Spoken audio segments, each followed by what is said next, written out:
Headlines today, the Conservatives are crushed in two big by-election defeats. They have large majorities wiped out as they lose Somerton and Frome to the Lib Dems and Selby and Ainsty to Labour. For too long, Conservatives up here and in Westminster have failed us. And today that changes. Tonight has been a stunning and historic victory for the Liberal Democrats. The result here in Uxbridge softens the blow for the Conservatives, but a thumping elsewhere raises big questions for the Prime Minister. Also this morning, judges in Cyprus are due to deliver their verdict in the murder trial of David Hunter, a British pensioner accused of murdering his wife. Good morning. The UK's water industry is under fire again as one of the most polluting companies is accused of restricting access for shareholders at its own annual general meeting. I'll be asking why.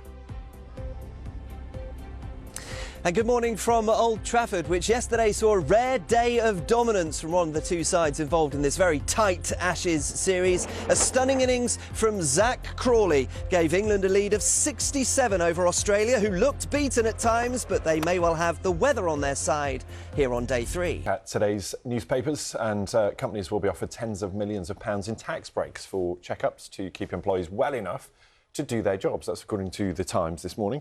Now, The Guardian says King Charles is to receive a huge pay rise despite the cost of living crisis. It reports plans to boost annual public funding of the royal family by 45% from 2025. And just stop foiled, it's hard to say, is the Metro's headline. The paper leads on Just Stop Oil protesters getting ringed in by a separate counter-protest group in London's Elephant and Castle. We can show you a picture of an alpaca. Now, why are we showing you a picture of an alpaca? So you can see the alpaca. That's like a sea of beige, isn't it? It's like they've all dressed to match the alpacas. With King Charles, OK. King Charles making a royal visit in Brecon yesterday. King Charles and Queen Camilla apparently were both rather taken by...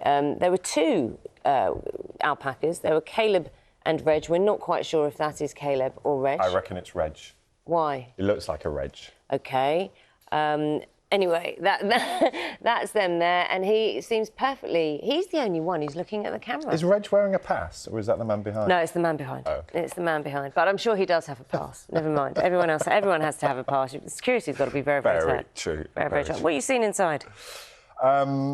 Ways that we might de-stress, because, you know, things all just get a little bit much. Apparently a survey suggests that we need to de-stress twice a day, so 14 times a week they've decided, and they've looked at how people might de-stress. Now, some of them are quite obvious, you know, go for a walk, listen to music, maybe just kind of make a cup of tea.